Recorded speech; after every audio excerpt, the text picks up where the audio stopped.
শেরপুরে নির্বাচনী সহিংসতায় নিহত হন শ্রীবর্দী উপজেলা জামায়াতের সেক্রেটারি রেজাউল করিম। এই খবরে বুধবার রাতে উত্তাল হয়ে ওঠে ঢাকা বিশ্ববিদ্যালয় ক্যাম্পাস।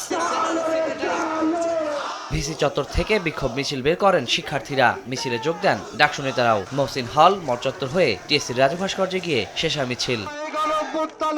এ সময় নির্বাচনকে ঘিরে সাম্প্রতিক সহিংসতার নিন্দা জানান নেতারা। বলেন, খুনি আর চাঁদাবাজদের বিরুদ্ধে ব্যবস্থা না নিলে বুঝতে হবে সাংগঠনিকভাবেই চালানো হচ্ছে এসব হত্যাকাণ্ড।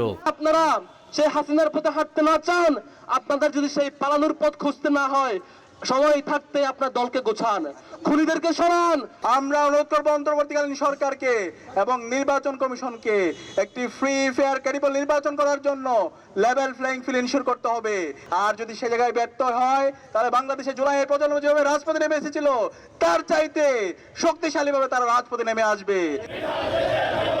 এই ঘটনার প্রতিবাদে ঢাকার বাইরে চট্টগ্রাম ও জামালপুরে হয়েছে বিক্ষোভ প্রতিবাদ। এই হত্যাকাণ্ডের সুষ্ঠু বিচারের দাবি জানিয়েছেন জামায়াতের স্থানীয় নেতাকর্মীরা।